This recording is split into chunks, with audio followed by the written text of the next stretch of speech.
françaisdanslemonde.fr, la première plateforme multimédia d'aide à la mobilité internationale. Bienvenue sur notre podcast. Je suis Gauthier Seyss et aujourd'hui j'ai le plaisir de recevoir François Bibonne. On va parler France-Vietnam. françaisdanslemonde.fr, le podcast. Comment on dit bonjour en vietnamien? Xin chào. Ah voilà. Xin chào. Xin chào. Alors, ciao Anne, parce que on peut se tutoyer. Bien sûr. Parce que tu es plus âgé, donc ciao Anne. Ah bah donc le mot change selon l'âge de la personne qui est en face de toi. Et voilà, et donc en toute logique, tu devrais dire ciao M, parce que je suis plus jeune. D'accord, forcément du coup. François Bibonne, bonjour et bienvenue sur Français dans le Monde. Merci beaucoup. On te retrouve aujourd'hui. Alors, tu es à Londres. Ta copine qui est vietnamienne vit actuellement à Londres, mais tu es souvent en France ou au Vietnam. Tu voyages, hein, dis donc. On va parler de ton parcours pour commencer. Toi, tu es originaire de Paris, mais un quart de sang vietnamien via ta grand-mère qui s'est installée en France pendant la guerre d'Indochine. Très vite, petit, à la maison, il y a le Vietnam qui est dans ton ADN. Du coup, c'est des sujets qui t'intéressent en particulier très vite? Ouais, alors ça commence vraiment par la cuisine. Ma grand-mère cuisine, on va dire une fois sur deux vietnamien. C'est des nems, des rouleaux de printemps, des soupes, etc. Donc ça commence par les saveurs et puis ensuite par quelques mots comme si par-ci par-là, je lui demande comment on dit merci, comment on dit bonjour. Comme je viens de faire avec toi, quoi. Ouais, exactement. Donc ça commence par des petites choses comme ça. Il y a des objets aussi. Et il y a une très vieille carte de l'Indochine. Il y a un bang, c'est-à-dire c'est les bangs avec lesquels on fumait là-bas, du tabac. Donc il y a des petits objets, il y a des livres, parce que ma grand-mère continue elle achète des livres en lien avec le Vietnam pour continuer à en savoir plus. Et puis il y a tout cet imaginaire effectivement que je me construis tout seul, parce que en fait je connais pas mes autres grands-parents. Donc c'est-à-dire mon grand-père est décédé du côté, donc le mari de ma grand-mère est décédé quand j'avais 3-4 ans, et puis mes autres grands-parents je les ai pas connus. Donc il se trouve qu'en fait ma grand-mère, on va dire, canalise un petit peu toutes mes origines dans ma tête. Donc, alors, tu fais tes études, tu passes ton bac, ensuite tu as un master d'histoire, tu te dis que tu vas devenir pianiste, tu fais beaucoup de piano jusqu'à 6 heures par jour, jusqu'à te rendre compte que c'est un peu trop statique pour toi, évidemment, se promener avec un piano, c'est pas facile. Finalement, tu vas arrêter ça, et puis il va se passer un événement important, le décès de ta grand-mère, et vous allez décider d'aller pour la première fois pour toi de ta vie au Vietnam.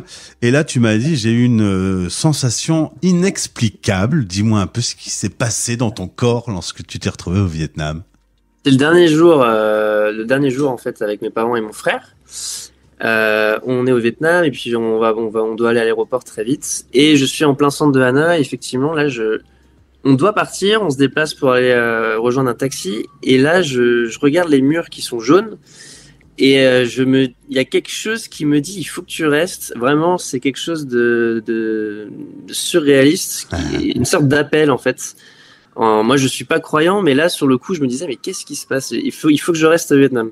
Et donc, je retourne en France et là, je fais tout pour retourner au Vietnam avec. J'essaie d'avoir un projet pour essayer de me dire, je vais pas là-bas juste comme ça en tant que baroudeur. Je voulais avoir un projet, donc je repars tout seul une première fois pour faire un stage de marketing dans une agence de voyage. Alors tu retournes en effet, tu y travailles pendant 3 mois, puis retour en France, tu travailles dans le domaine de la musique classique à Paris. Mais ce Vietnam reste toujours là, et puis c'est à travers la musique que toute l'affaire va commencer. Aujourd'hui, tu produis des documentaires, tu produis des événements autour de ces relations entre le Vietnam et la France.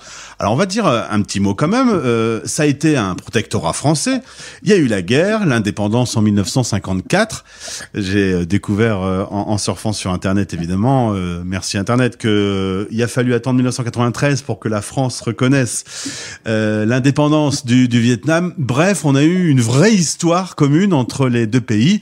Et toi, l'idée, c'est de recréer des ponts culturels entre nos deux pays. Oui, alors le pont, effectivement, il est... Comment dire ? Il est d'une part... en fait, j'ai joué sur une métaphore. Il y a le pont, effectivement, culturel. Il y a le pont... D'abord, fait de Long Bien. Ça, c'est quelque chose qui est important pour mon projet. C'est que quand je retourne au Vietnam, je découvre un pont qui a été construit par les Français à la toute fin du 19e, début 20e siècle. Et un pont qui, aujourd'hui, vraiment, est reconnu vraiment par les Vietnamiens. Les Vietnamiens adorent ce pont. C'est un peu la Tour Eiffel de Hanoï, si vous voulez, parce que c'est un vieux pont un peu avec le même matériau, le même esprit que la Tour Eiffel. Et donc je me dis, mais c'est ça en fait, je suis en train de faire des ponts moi aussi. Et donc je pars avec cette image du pont pour ensuite effectivement faire un pont. Donc je fais un pont à travers la musique.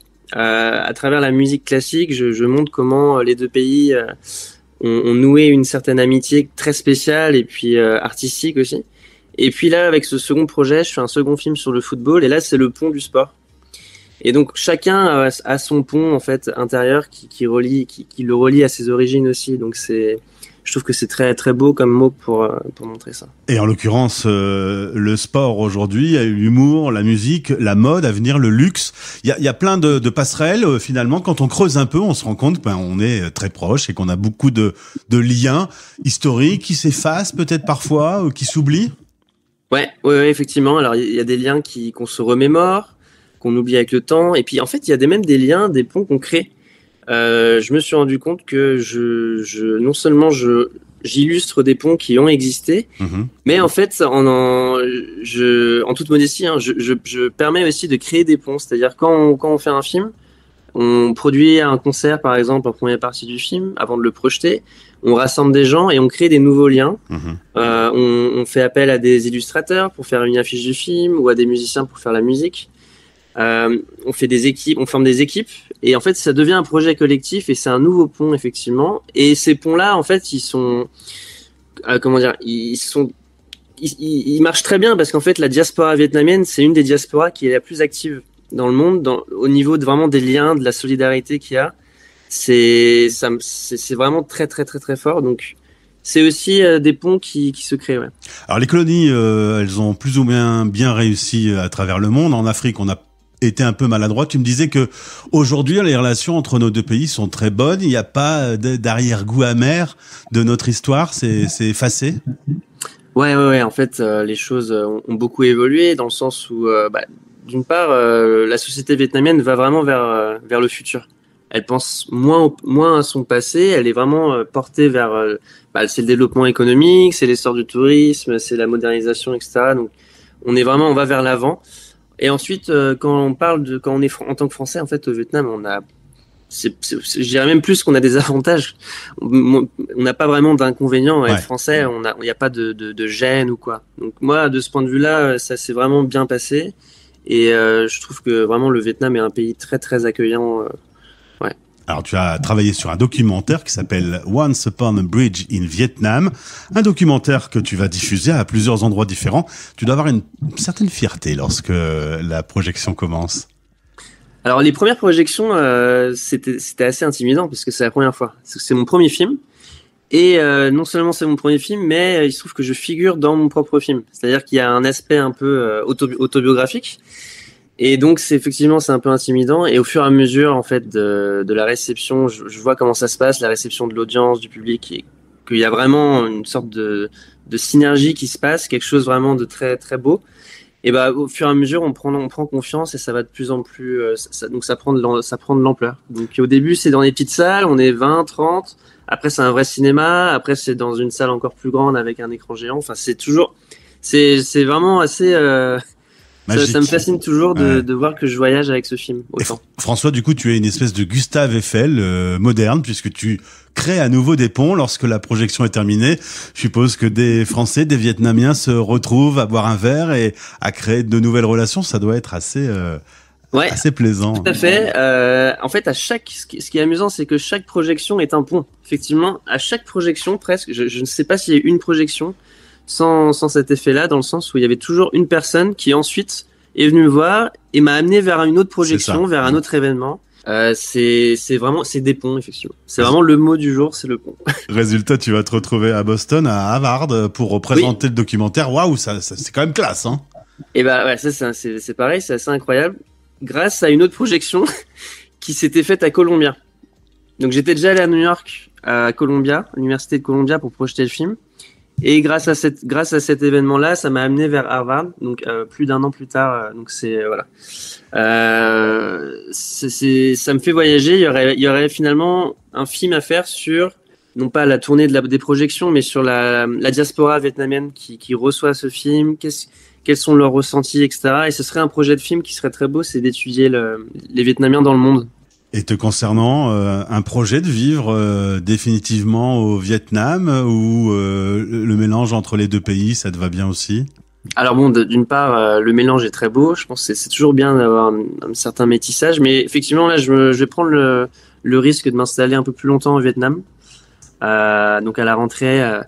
Et comment dire, je pense qu'il y a énormément de choses à faire. Il y a beaucoup de gens qui sont volontaires et je pense que voilà, en tant que porteur de projets culturels, ça ne peut que marcher au Vietnam.